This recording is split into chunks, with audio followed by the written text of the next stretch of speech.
tonight on The Edge, another child shot after senseless gun violence, and this time on Detroit's west side. The 5-year-old was hit in the leg. Police now telling us they were called to the scene in the area of Plainview after getting a shot spotter tip. When officers arrived, a neighbor came out alerting them that the child had been struck and was transported to a hospital. In the meantime, a man walked into a Detroit police station stating he got shot in the right shoulder. He also alleges that he was at this location when he had been shot. This is becoming old. I am really tired of coming to these scenes with these children being shot with gunfire. Police are working to find out what led up to the shooting and round up anybody involved. Also tonight, a kidnapper caught in the act.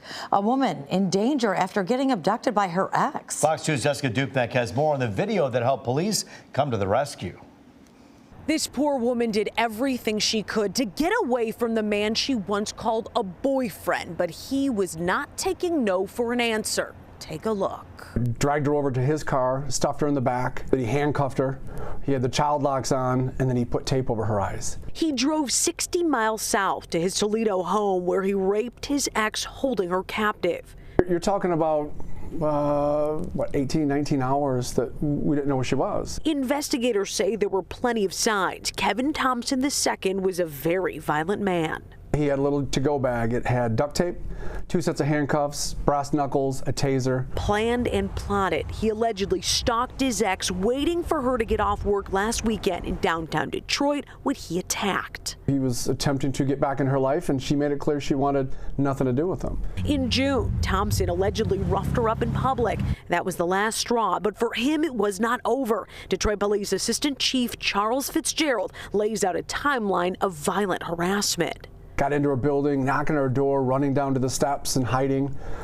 When she kind of came out, he went after her. Then a day later last month, Thompson allegedly broke into her car, working his way into her trunk, crawling out while she was driving on the lot. She managed to escape.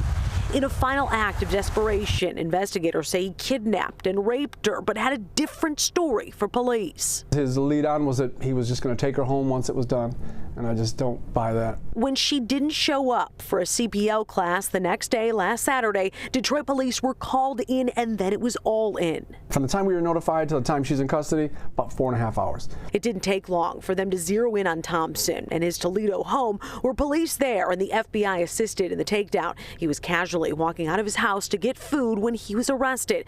The victim, his ex, inside, rescued but emotionally scarred. She is doing as well as she can be at this point. I mean, it's a horrible, horrible ordeal. Thompson is being held on a big bond down in Ohio, $750,000. Now, DPD back here at home are working to tack on extra federal charges for kidnapping his ex and taking her over state lines. Jessica Dupnack on The Edge. After months of staying on the offensive, Israel is now on the defensive. The Israeli army says nearly 200 Iranian missiles blasted toward Israel today. You can see some of those missiles roaring across the sky, prompting the country's Iron Dome defense system to take action. Israel says nobody was killed, but a few people were injured. Iran is retaliating after a top Hezbollah leader was killed in Lebanon last week. Tonight, the Middle East is teetering on the edge of an all-out war. I think this is the start of something more. It's going to be a little bit larger, and I think you have to expect that the Israelis will respond in a very forceful manner. The Israeli prime minister says Iran made a big mistake and will pay for it. The U.S. is backing up their ally. President Joe Biden says Israel has our full support. You know, the war in the Middle East was the first topic in tonight's CBS News vice presidential debate. Both J.D. Vance and Tim Walz blamed the other administration for the instability. As much as Governor Walz just accused Donald Trump of being an agent of chaos, Donald Trump actually delivered stability in the world, and he did it by establishing effective deterrence. People were afraid of stepping out of line. Iran, which launched this attack, has received over $100 billion in unfrozen assets thanks to the Kamala Harris administration. When Donald Trump was in office, it was Donald Trump who we had a coalition of nations that had boxed Iran's nuclear program in, the inability to advance it. Donald Trump pulled that program and put nothing else in its place. And when Iran shot down an American aircraft in international airspace, Donald Trump tweeted, because that's the standard diplomacy of Donald Trump. Governor Walz can criticize Donald Trump's tweets, but effective, smart diplomacy and peace through strength is how you bring stability back to a very broken world. Another hot topic, illegal immigration. Vance was asked about Trump's proposal for the largest deportation in U.S. history. And Walz criticized Trump for telling Republicans to kill the immigration bill in Congress. We all want to solve this. Most of us want to solve this, and that is the United States Congress. That's the Border Patrol agents. That's the Chamber of Commerce. That's most Americans out here. That's why we had the fairest and the toughest bill on immigration that this nation's seen. As soon as I was getting ready to pass and actually tackle this, Donald Trump said no. Told them to vote against it because it gives him a campaign issue. We have a historic immigration crisis because Kamala Harris started and said that she wanted to undo all of Donald Trump's border policies. 94 executive orders suspending deportations, decriminalizing illegal aliens. And I'd ask my fellow Americans to remember, when she came into office, she said she was going to do this. Real leadership would be saying, you know what, I screwed up. We're going to go back to Donald Trump's border policies. I wish that she would do that. It would be good for all of us. When it comes to the economy, both nominees took shots at the presidential hopefuls. Donald Trump made a promise, and I'll give you this. He kept it. He took folks to Mar-a-Lago. He said, you're rich as hell, I'm going to give you a tax cut. He gave the tax cuts that predominantly went to the top class. What happened there was an $8 trillion increase in the national debt, the largest ever. If Kamala Harris has such great plans for how to address middle-class problems, then she ought to do them now. Not when asking for a promotion, but in the job the American people gave her 3.5 years ago. And the fact that she isn't tells you a lot about how much you can trust her actual plans. And we'll have much more on tonight's debate topics and reaction on who came out on top on The Pulse with Roop Raj right after The Edge. And Taryn, we're also conducting a Pulse poll. Now that the debate is over, we're asking you who you think won, J.D. Vance or Tim Walz.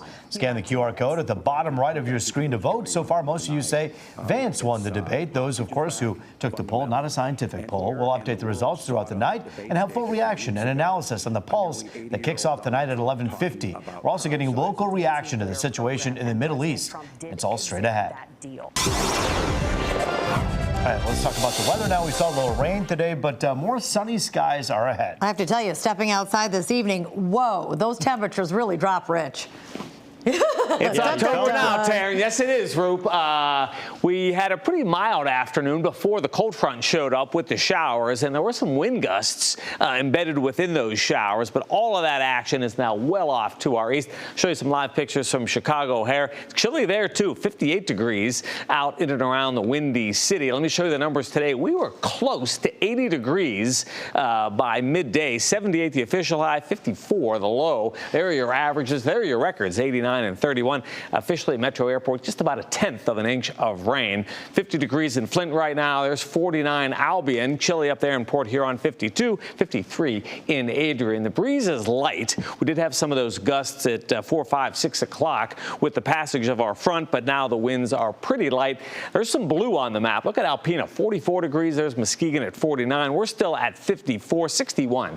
Traverse City, they got water all around them. For us, it's going to be dry weather for tomorrow into Thursday and Friday. Complements of high pressure passing just to our south. There will be another cold front that comes our way for Friday. That's going to be a dry front. If you're looking for some rain, the next best chance is going to be down the road on Sunday. For the rest of tonight, just some fair weather clouds. Certainly cooler out there, 49 the low in the city. Some of you in the outlying areas may dip a little bit cooler than that. Tomorrow's a good-looking day, plenty of sunshine, just not as warm with a high of 68. We'll be down 10 tomorrow, but then we slowly moderate for Thursday and Friday. We're back in the 70s. Saturday looks nice and sunny. There's that shower chance on Sunday, Roop. How about a full check starting at 4 a.m.? Yeah, those overnight lows in the 40s now. Woo! All right. Thanks so much, Rich. Our weather was mostly quiet today, so why were thousands of DTE customers without power downriver? It turns out a mischievous rodent got into an Allen Park substation. At one point, close to 8,500 people were without power. It took a few hours, but eventually DTE customers got their power back. As for that rodent, it unfortunately made a fatal mistake when it went into that substation. Well, who are these guys? The 2024 Detroit Tigers are one win away from advancing to the next round of the playoffs. You know, they came out strong against the Houston Astros in Game 1 of the wild card series, but it became a real nail biter in the bottom of the ninth. And the 2-2 hit sharply right at Torkelson, and the Tigers hold on and win this one 3-1. The Tigers lead 3-0 until the final inning. They went on to win 3-1 as the Astros left 3 on base during the last out. More on today's big win. That's on the Sports Edge coming up.